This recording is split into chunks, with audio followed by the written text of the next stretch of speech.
It is fortunate that much of the negative discussion in my last video centered around my beautiful pearl coat from Collectif, for it gave me the perfect segue into this video, which I have been planning for a few weeks now.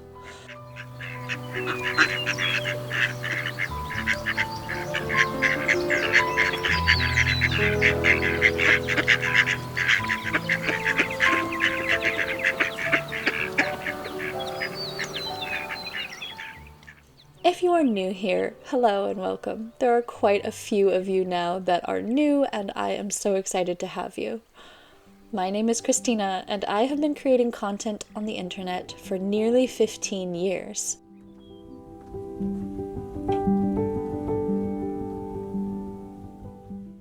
And for the majority of my life, I have almost always purchased thrifted, second-hand website or vintage items.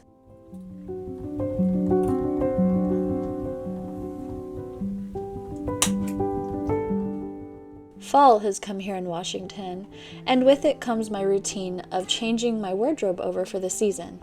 It's really the perfect time to talk all things budget living wardrobe, because I have a lot to say, and so did a lot of you.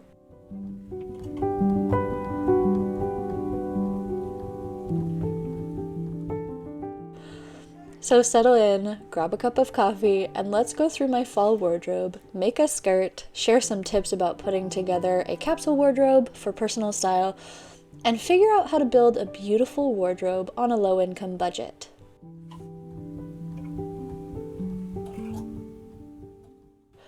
And yes, I did say low income. I was inspired by Noelle Casey in my last video, and I think it's important to repeat what she said in one of her follow-up videos when she talked about low-income homemaking. Low income is a tax bracket, and while I would not consider myself destitute or poverty, we are still low income. We work with a budget, and we save up a lot for things that we want. I think that living on a budget is a skill that has been lost, especially when it comes to purchasing higher quality items in a world where fast fashion is king. But it's something I have been practicing for years, and I'd love to share how.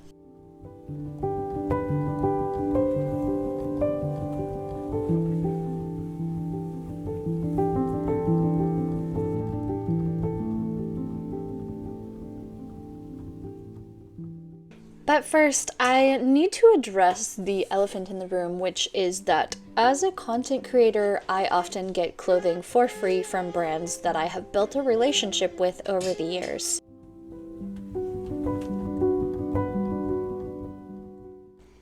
I don't know how many people understand that content creators get a lot of free stuff, and it is up to us to discern what companies are worth representing or not.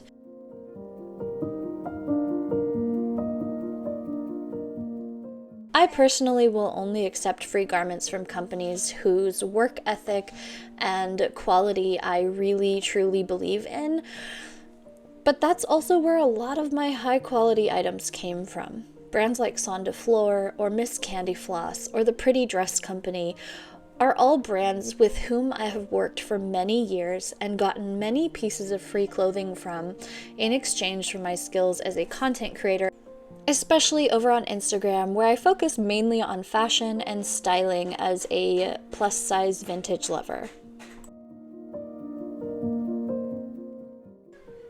I also have a wonderful circle of vintage-loving friends who know my size, and occasionally I get clothes from them for very inexpensive, or in the case of my dear friend Lacey Faye, who was allowed to clear out a hoarder house, I got a large number of vintage dresses for the cost of shipping because she got them free and wanted to send them to me.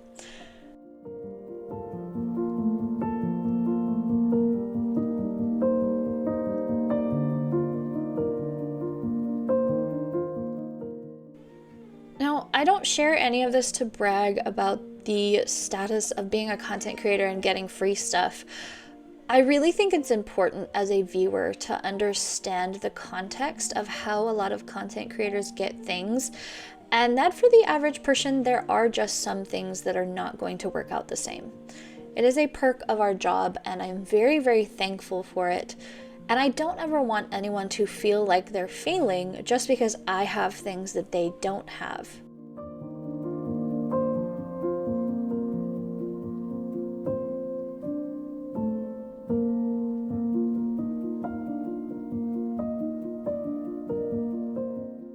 Many of the things that I have are just a perk of my job, and it's just important for me that people understand this, because I don't want you to feel like you have failed where I am thriving if we have a similar budget.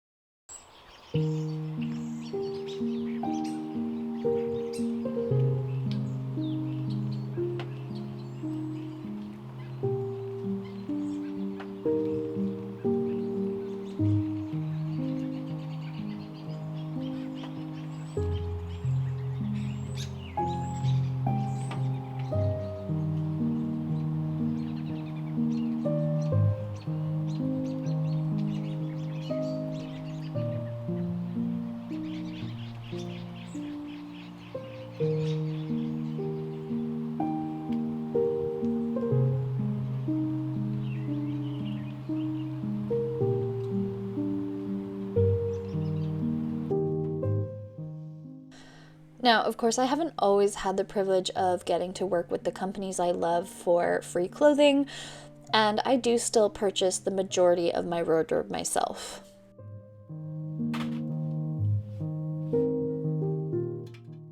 I want to talk about the important things in having a low budget for your wardrobe. The first of which is having a strong sense of your personal style and how you want to look. Chasing trends can be a dangerous game when you have a small budget for clothing, and you can end up buying a wardrobe that just is not going to suit you in a few years. I have been dressing vintage for about 12 years now, but it wasn't until the last 5 or 6 years that I really honed in on what aesthetic within the vintage community I loved and what suited me best in terms of styles and fits and colors.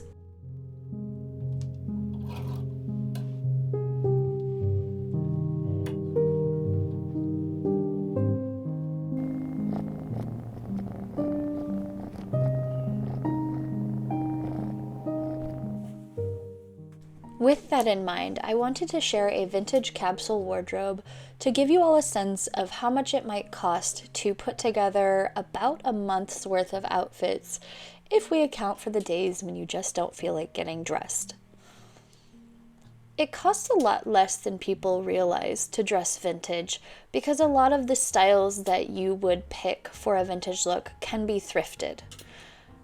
Now, of course, I want to acknowledge that the Sonde Fleur skirt in this capsule was free to me and would cost a lot more, but this is a very simple circle skirt that could easily be made or thrifted for very little money.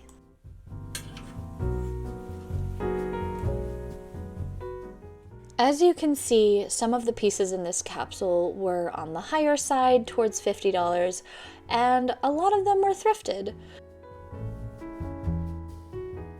The entirety of this capsule wardrobe cost me about $200 over the last 4 years, and that breaks down to about $8 per item if we spread the budget over every single piece that I used, including the hat and the shoes and the scarf that I used to style.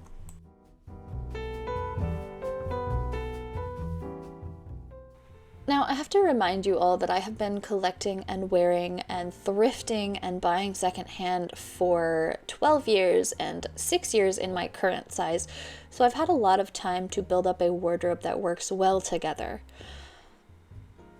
I have always set aside a little bit of money in my budget to buy myself something when I want to, and that has worked well for me over the years. I don't just go out and buy whatever I want whenever I want to. Generally, I save up for a few months and then I will go looking if I feel that there is a hole in my wardrobe that needs to be filled.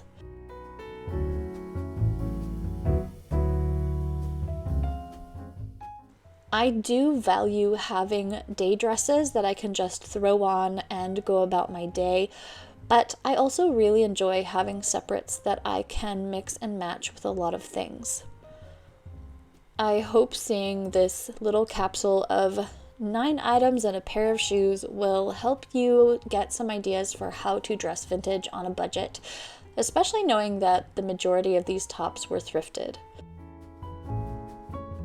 It is very doable to dress and look high quality without having tons and tons of money.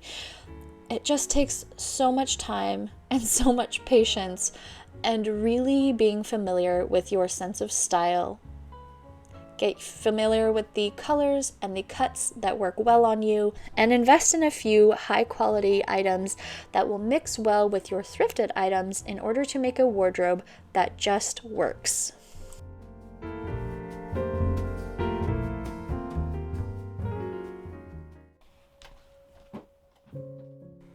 Of course, I have far more items of clothing than just 9 pieces, and part of that is that I derive a lot of joy from my wardrobe.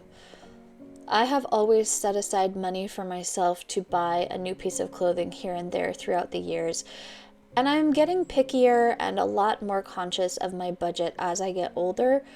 But that's not really to say that I am willing to spend less on clothes. Rather, it means I am more willing to save up for what I want.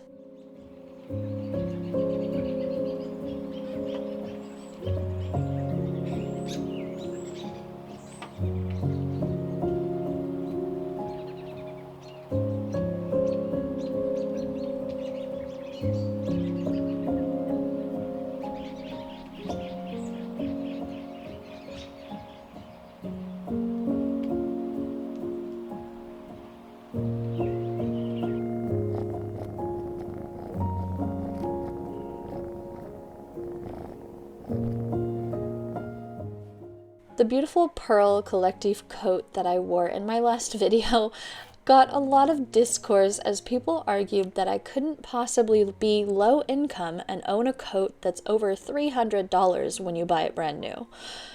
And I have to address that because I thought it was really funny. I saved for 2 years to buy that coat, and I bought it secondhand. I was originally going to buy myself a new one, but I feel very strongly about buying secondhand, and so I kept my eye on the market while I was putting aside money from what little I made on social media back then. And I was so thrilled when I hit a budget where I could afford a secondhand version of that coat. It's been in my wardrobe now for 4 years, and I have no regrets. This is a coat that will probably last me for at least 10 years, if not a lifetime, and that is very worth saving up for.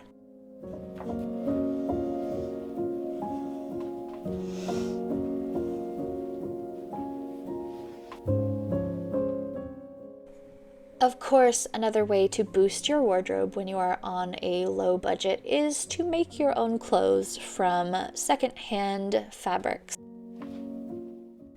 I have a fairly large fabric stash at this point. It's been going on at least 10 years, if not longer, because I tend to pick up fabric from the thrift store whether I have a project in mind or not, if it's a really good fabric, and I know I won't find that anywhere else. This particular fabric came from my beautiful friend Stephanie Canada, who runs a vintage pattern and fabric website, but I think that we traded for this. To be honest, I can't remember at this point. I am almost always looking for vintage patterns for her and her website, and in return, she's sent me a few fabrics to kind of trade off our skills.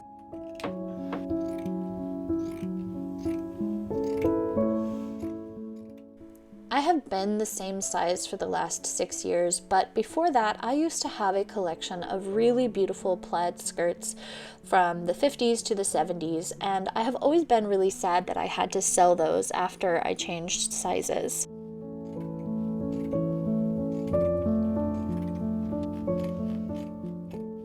I am finally in a space where I'm ready to start making my own skirts, primarily because it's so easy to make a circle skirt, and because, as you can see, I have this beautiful fabric, which is absolutely perfect for a fall and winter skirt.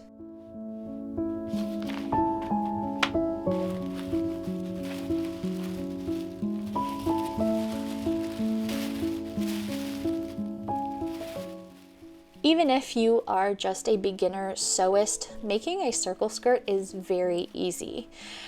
I get a little confused by the calculations that people tell you to do online, so my personal method is to grab a circle skirt that I already own and simply cut the panels based on that skirt.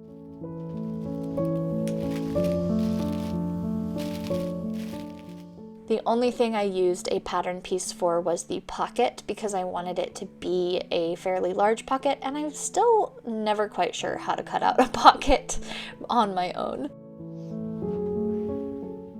For the waistband, I measured out my own waist and I cut out a strip of fabric that was 3 inches wide and 1 or 2 inches beyond my waist measurement. This way, not only did I have enough for the seam allowance, but I also had enough to overlap the top of the waistband to add a hook and eye so that it closed nicely.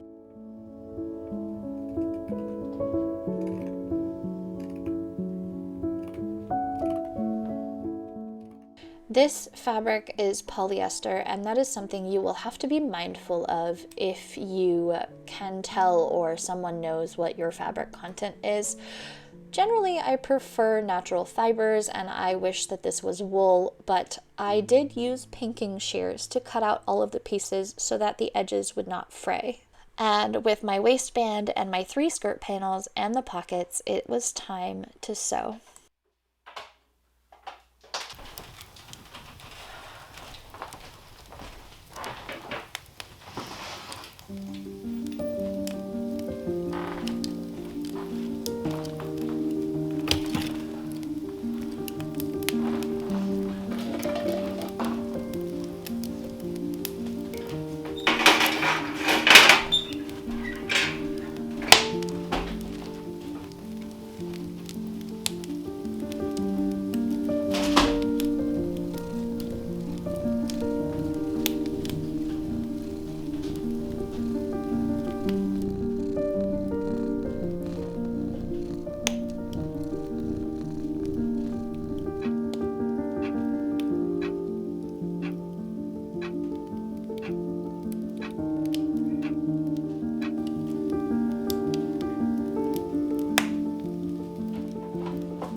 Thread is the one thing I would recommend always purchasing new for sewing projects because thread is the first thing to rot over time. I do occasionally thrift vintage thread, but I mainly use it for basting or stitches where the thread is not really that important, such as mock-up pieces or gathering. Otherwise, you really don't want to put tons of effort into making yourself a garment only to have your thread break because it's too old.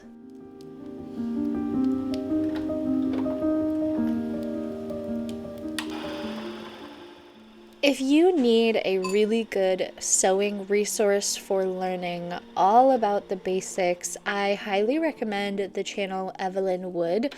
She is a seamstress and a teacher of sewing, and I think that she is a really valuable resource, especially if you want to make over thrifted clothes or learn new techniques.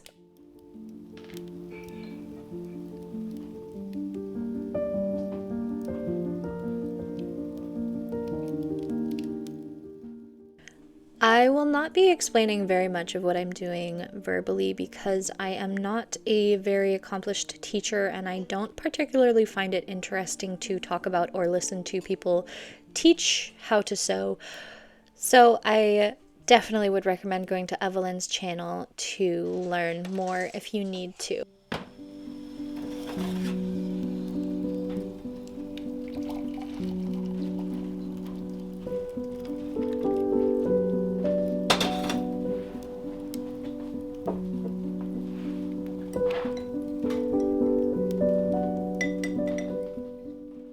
And hopefully I have made it clear enough on screen what I am doing so that you can pick up a few skills or the confidence to make your own things from this video.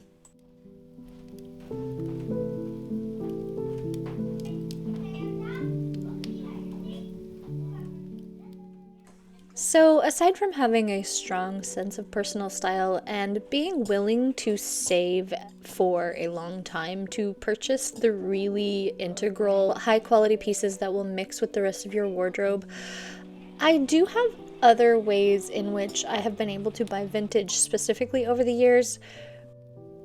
There it is. A lot of people assume that vintage is just always expensive, but if you're willing to wait, again, the majority of my tips have to do with simply waiting. You can definitely find gems, as I have, and it's not as expensive as one might think.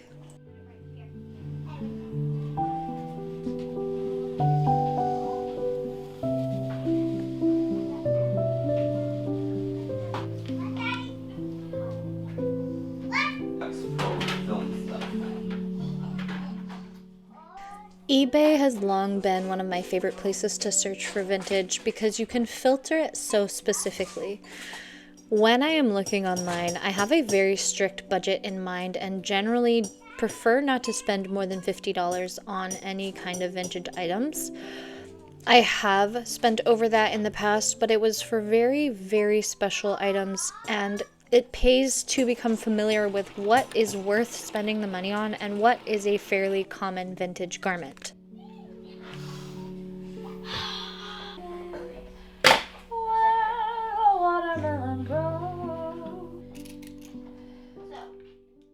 On eBay, you can filter your searches, and I will filter by price so that I'm not even looking at anything that is outside of my price range.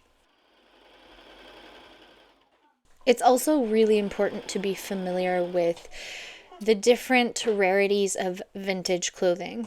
Anything up to about a 36-inch waist is still fairly easy to find online, and a lot of sellers will use the words rare to push sales and make people think they are getting a great deal, but it is a marketing tactic.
I do keep coming back to budgeting for this video, but of course that's what it's all about when you have a small budget and you want to build a wardrobe. Being aware of your limits on spending is so important, and not buying into fast fashion trends is also very important because so much money can be wasted on garments that are just not going to last. Patience, as they say, is a virtue, and I have plenty of it when I am looking for vintage garments. Over the last 6 years, I have only purchased 3 garments that were over $50 to $60, and they were all very special items, so I don't regret sticking to my guns when it comes to vintage.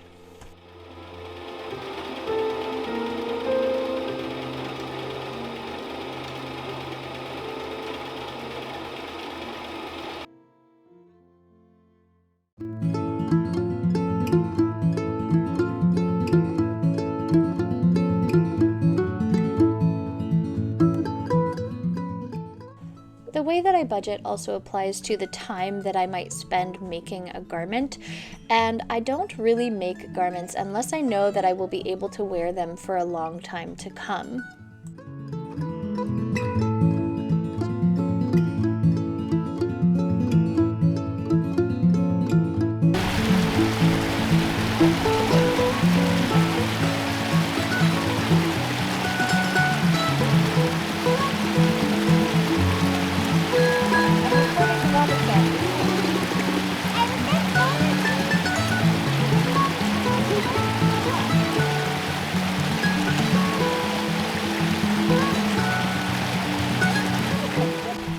One of the reasons I have never become a making channel is that I don't find I need to make garments all of the time. While I do really enjoy sewing, I want to make things that I'm going to wear, and I don't want to oversaturate my wardrobe with handmade items that just sit there. This skirt in particular is one that I'm so happy I made, as I decided to show off while we were on the mountains and share a few of the different ways it goes with a lot of my sweaters, most of which are thrifted.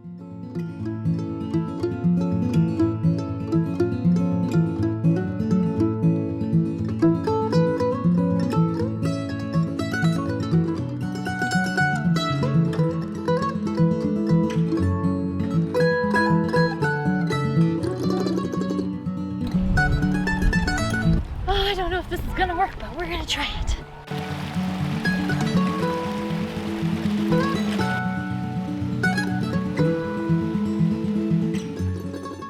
A few weeks ago, I got to meet Kayla of Under a Tin Roof, and we wanted to film together, so I knew I wanted to match whatever vibe she would be wearing so that we could coordinate our outfits. I'm wearing the same skirt I wore in the capsule wardrobe of this video, and then a dress that I made underneath with a blouse I've had for years. Looking back at this footage, I miss Kayla and I wish we'd had more time together. We spent the majority of it laughing and talking and not really filming like we had planned to, but it is priceless time.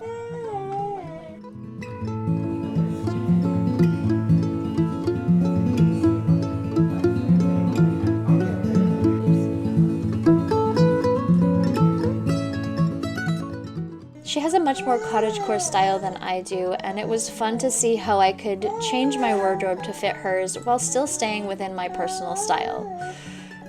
I think that is the most important thing about building a wardrobe on a budget, is having that sense of who you are as a person.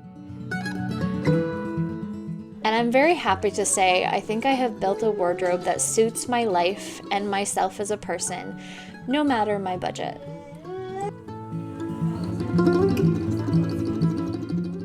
As always, I hope that wherever you are feeling safe and loved, and I will see you in my next video. Bye!